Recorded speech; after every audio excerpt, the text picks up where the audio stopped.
حدیث میں آتا ہے ابن ماجہ کی چیپٹر نمبر 16 حدیث نمبر 219، جو اللہ کے رسول کہتے ہیں یا ابو در، تم اگر ایک آیت کو سمجھو گے وہ 100 رکعت نفل سے بہتر ہے۔ اللہ کے رسول فرماتے یا ابو در، تم اگر ایک قرآن کی آیت کو سمجھو گے وہ 100 رکعت صلاح، نوافل صلاح سے بہتر ہے، اور ایک رکعت میں کم از کم سورہ فاتحہ تو پڑھنا چاہیے آپ کو، کم از کم 7 آیتیں ہیں، 100 رکعت میں کم از کم 700 آیتیں ہیں۔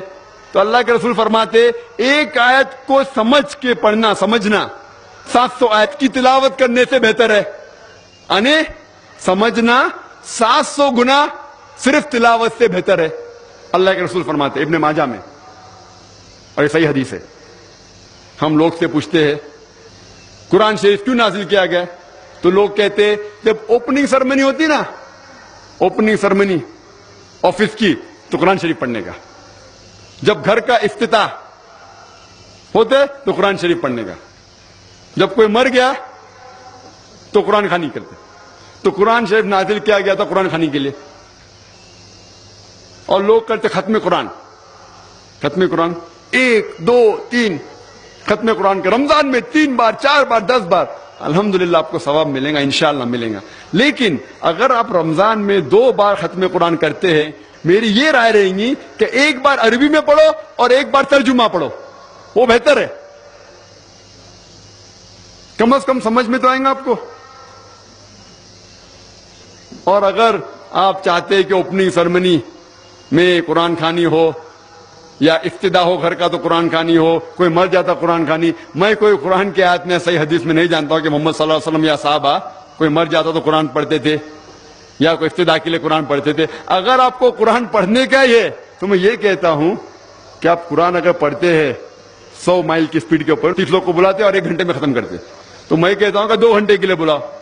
عربی بھی پڑھو ترجمہ بھی پڑھو، نہیں تو 30 کے بدلے 60 لوگ کو بلاؤ۔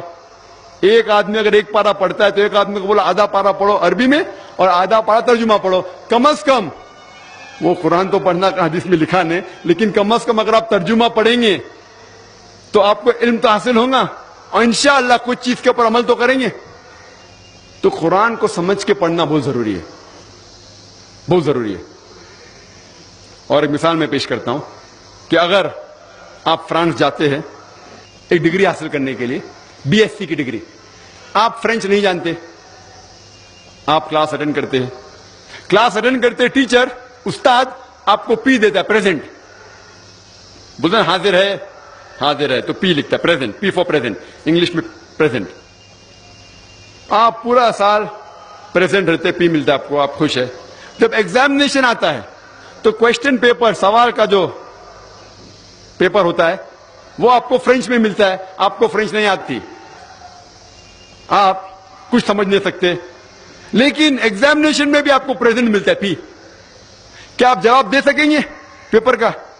آپ کچھ سوال ہی نہیں سمجھے تو جواب کیا دیں گے؟ تو یہ پی جو ہے وہ پریزنٹ کے لیے، پاس کے لیے نہیں، آپ ایگزامینیشن میں فیل ہو جائیں گے۔ تو آپ صرف قرآن شریف عربی سے پڑھیں گے، آپ کو پی ملے گا، لیکن وہ پی پاس کے لیے نہیں ہے، پریزنٹ کے لیے، موجود، حاضر۔ ہمیں غلط فہمی ہے کہ ہم پڑھیں گے تو جنت میں جائیں گے، صرف پڑھنا کافی نہیں ہے، پڑھ کے سمجھو اور قرآن مجید پہ عمل کرو تو انشاءاللہ آپ جنت میں جائیں گے۔